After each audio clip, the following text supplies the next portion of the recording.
آج سے 2 سال پہلے ایک انجان لڑکے سے فون پر دوستی ہو گئی۔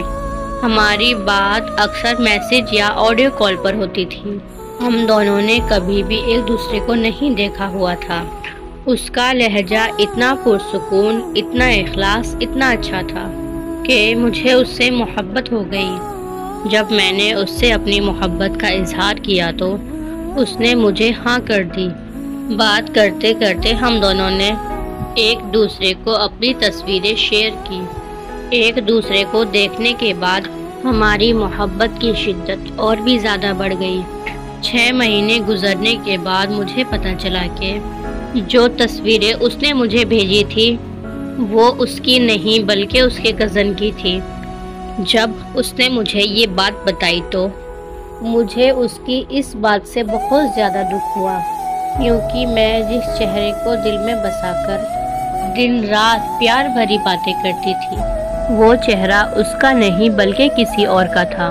پھر اس کے بعد اس نے مجھے اپنی تصویر بھیجی جو کہ مجھے پھر پسند نہیں آئی۔ میں نے اس سے بات کرنا مکمل طور پر بند کر دی تھی۔ اس نے میری بہت زیادہ منتیں کی، میرے بہت زیادہ ترلے کیے، مجھ سے بہت زیادہ معافیاں مانگی، لیکن میں نے اسے معاف نہیں کیا اور اس کا نمبر بلاک کر دیا۔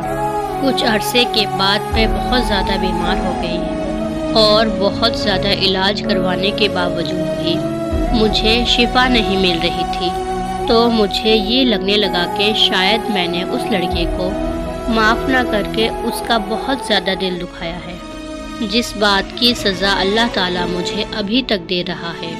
میں نے اسے ان بلاک کر کے اس سے معافی مانگی۔ اس نے جیسے ہی مجھے معاف کیا تو اس کے بعد میں جلدی ہی ٹھیک ہو گئی۔ ہم پھر سے دن رات فون پر باتیں کرنے لگے اور اس بار محبت کی شدت پہلے سے کئی زیادہ بڑھ چکی تھی۔ لیکن قسمت کا کھیل دیکھو کہ اس بار پھر سے میرے ساتھ دھوکا ہو گیا۔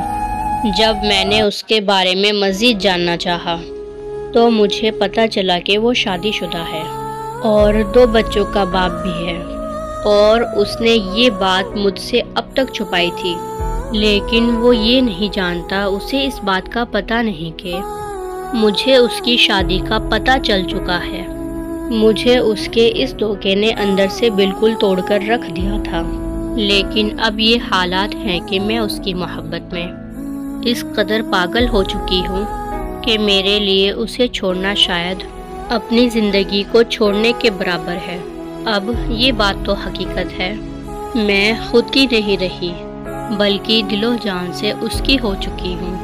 میں نے سب کچھ، اپنی عزت، اپنا دل و جان، سب کچھ اسی کو سونپ دیا ہے۔